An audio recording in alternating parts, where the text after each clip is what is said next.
Di sebuah ruangan, terlihat sepasang kekasih yang sedang berbincang. Siti, Udah, iya ada apa udah? ini ada hadiah untukmu Siti. Wah, ini apa udah? Buka saja Siti, pasti kau akan tahu hadiah itu. Baiklah, aku akan membukanya. Wah, cantik sekali. Terima kasih udah. Ya, gelang itu sangat cocok untukmu Siti. Sebenarnya Siti, aku sudah lama memendam rasa kepadamu, tapi aku malu untuk mengungkapkannya. Jadi apakah kamu mau menjadi kekasihku Siti? Sebenarnya aku juga sudah lama memberikan rasa kepada diriku. Benarkah itu Siti? Benar udah, aku mau menjadi kekasihmu. Saat sore hari, terlihat seorang wanita yang tampak sedang menunggu kekasihnya datang. Mana ya udah Samsul? Kok dari tadi aku tunggu-tunggu tidak datang-datang?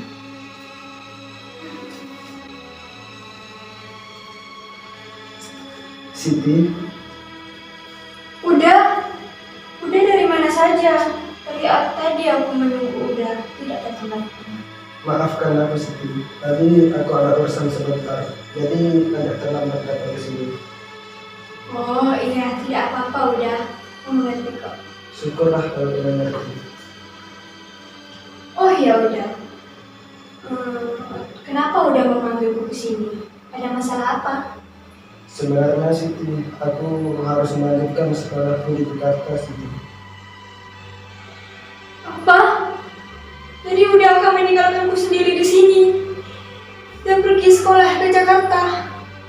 Maafkan aku Siti, aku harus melanjutkan sekolahku di Jakarta. Tetapi aku akan mengirimmu surat agar kita bisa berkomunikasi. Baiklah udah, jika itu keputusan udah, aku tidak bisa menolaknya. Di rumah yang besar, terlihat sesosok lelaki tua yang sedang kesal. Aku sesungguhnya tidak senang melihat usaha Sulaiman makin hari makin maju. Aku akan membuatnya bangkrut. Pengawal! Ada apa Tuan? Aku mempunyai pekerjaan penting untukmu. Pekerjaan apa itu Tuan? Kau harus membakar toko Sulaiman hingga hangus tak tersisa. Tetapi Tuan, Tidak ada tapi-tapian. Laksanakan perintahku. Jika kau berhasil melaksanakan pekerjaan ini, aku akan memberi imbalan padamu. baik Tuan, akan saya laksanakan perintah Tuan.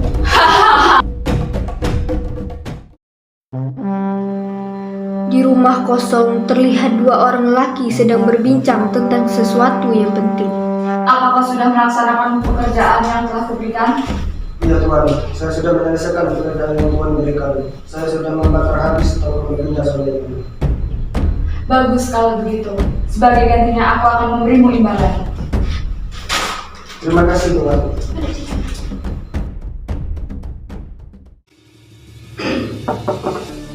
Assalamualaikum. Waalaikumsalam. Oh, ternyata kawan lama. Silakan masuk. Terima kasih Datuk. Silakan duduk. Baik Datuk. Tidak biasanya aku datang ke sini. Jadi, apa maksud dan tujuanmu datang ke sini? Apakah tidak mendengar berita tentang tokoku? Berita apa Baginda Sulaiman? Coba ceritakan. Jadi begini, ada yang sengaja membakar tokoku hingga ludes dan tidak tersisa satu pun. Malangnya nasibmu Baginda Sulaiman. Maksudku datang ke sini, aku ingin meminta bantuan kepadamu. Datuk. Bantuan apa Baginda Sulaiman? Aku ingin meminjam uang kepadamu. Datuk. Boleh saja Baginda Sulaiman. Terima kasih Datuk. Tapi ada syaratnya. Apakah itu syaratnya? Datuk? Kau harus melunasi hutangmu dalam 3 bulan. Dalam 3 bulan itu aku akan menagih hutangmu. Apa kau setuju? Aku setuju atas persyaratanmu itu. Datuk.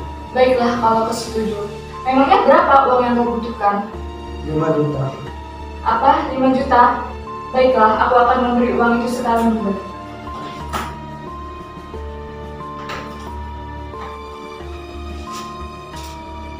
Coba dihitung dulu. Terima kasih Datuk. Iya, sama-sama. Sudah semestinya kan kita saling membantu. Baginda Sulaiman pun pulang dengan senang hati, telah mendapatkan pinjam dari Datuk Maringgi. 3 bulan pun berlalu. Di halaman rumah Baginda Sulaiman terlihat 2 pemuda gagah dan 1 lelaki tua yang sedang berada di depan pintu rumah Baginda Sulaiman. Cepat ketuk pintunya. Baik Tuan. Siapa yang menutup pintu sebentar itu? Aku juga tidak tahu siapa yang menutup pintu itu. Coba kau bukakan. Baiklah, akan kubukakan. Di mana suamimu? Datuk, silakan masuk Datuk. Sulaiman, keluar kau. Ada apa engkau memanggilku Datuk? Aku akan menagih hutangmu. Hutangmu sudah jatuh tempo. Sekarang kau lunasi semua hutang-hutangmu. Tapi saya tidak mempunyai uang untuk melunasi hutang-hutangku Datuk. Tidak ada tapi-tapian lagi. Sekarang juga kau lunasi hutang-hutangmu padaku.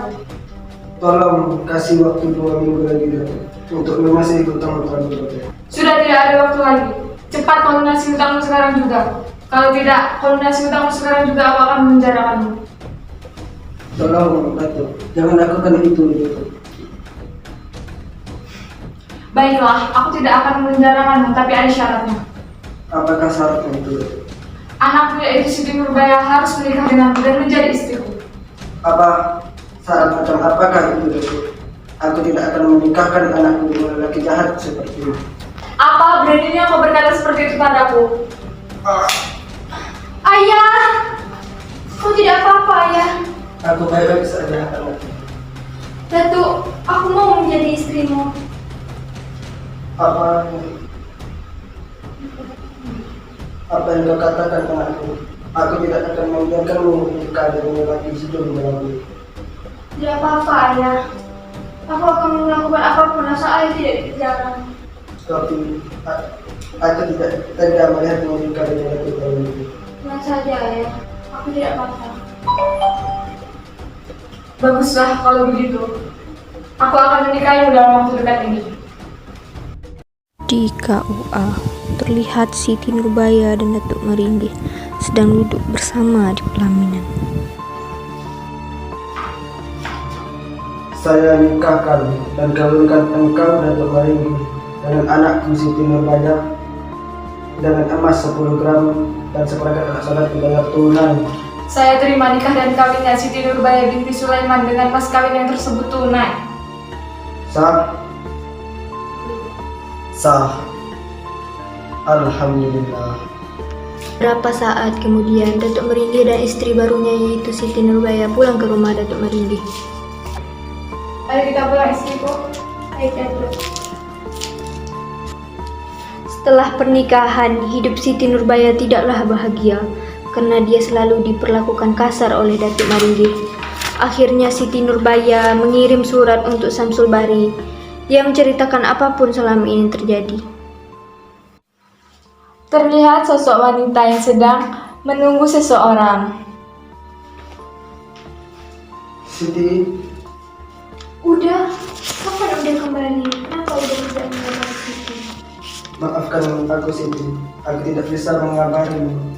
Aku sudah membaca surat darimu dan aku sudah pulang kepadamu. Sebenarnya apa yang terjadi? Aku telah dinikahi oleh Datuk Maringgi. Apa? Kenapa kau bisa menikah dengan lelaki lain Siti? Tenang dulu, udah. Aku bisa jelaskan semua ini. Baiklah, akan aku dengarkan penjelasanmu Siti.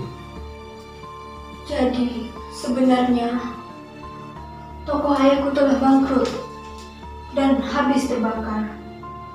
Ayah mempunyai hutang kepada Datuk Maringgi. Karena ayah tidak sanggup membayarnya, ayah diancam oleh Datuk Maringgi akan dimasukkan ke penjara. Oleh karena itu, aku bersedia dinikahkan oleh Datuk Maringgi agar ayah tidak dipenjara. Oh, jadi begitu. Tenang saja Siti. Aku akan mencari jalan keluarnya. Ketika Samsul Bahri dan Siti Nurbaya sedang asik-asiknya berbincang, tiba-tiba Datuk Maringgi datang. Siti, apa yang kau lakukan dengan pemuda ini? Aku tidak melakukan apa-apa, Datuk. Halah, sudah berani bohong kau padaku. Hei kamu, awas saja kau berani menyentuh Siti, apalagi menyakitinya. Akan ku hajar kau habis-habisan. Mau jadi pahlawan kesiangan ya kau? Terimalah ini. Beraninya kau. Awas saja kau boleh menang kali ini. Awas saja aku akan membalasmu. Bagaimana ya Yuda? Datuk Maringgi marah besar kepada aku dan Yuda. Tenang saja Siti, aku akan mencari jalan keluarnya. Sementara itu Datuk Maringgi sedang kesal. Aku akan membalasmu Samsul Bahri dan Siti Nurbaya. Pengawal, Ya Tuan. cepat kau pergi ke rumah Sulaiman dan beritahu bahwa anaknya sedang berpacaran dengan seorang pemuda. Baik Tuan. Rasakanlah pembalasanku Samsul Bahri dan Siti. Di rumah Baginda Sulaiman, terlihat Baginda Sulaiman sedang membaca koran sambil menikmati secangkir kopi.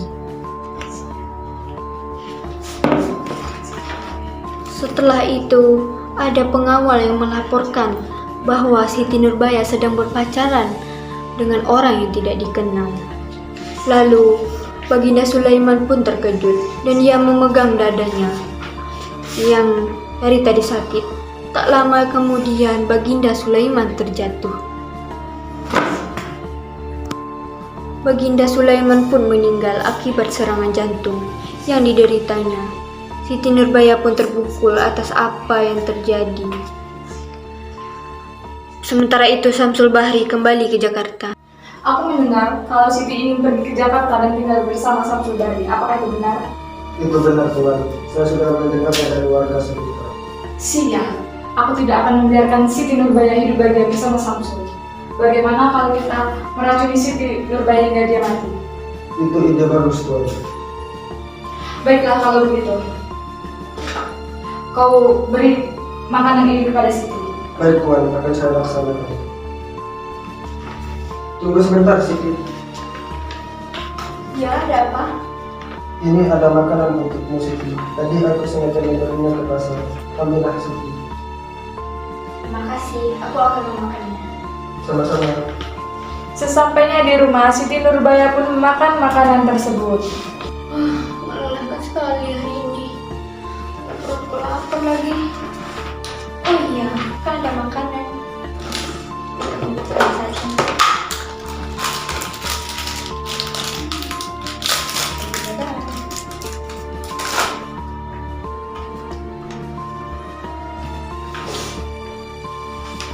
Beberapa saat kemudian, Siti Nurbaya pun jatuh dan meninggal dunia.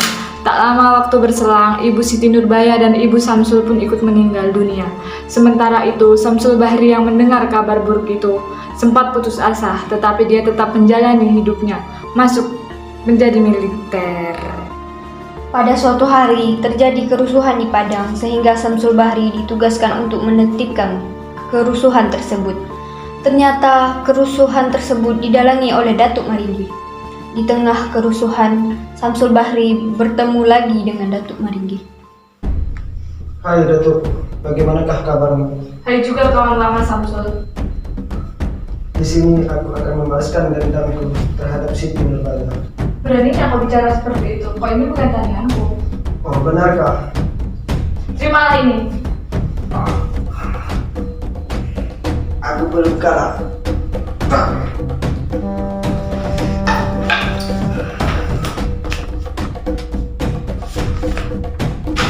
Akhirnya Samsul dapat membalaskan dendamnya kepada Datuk Maringgi yang selama ini sudah ia simpan walaupun ia harus mati bersama Datuk Maringgi.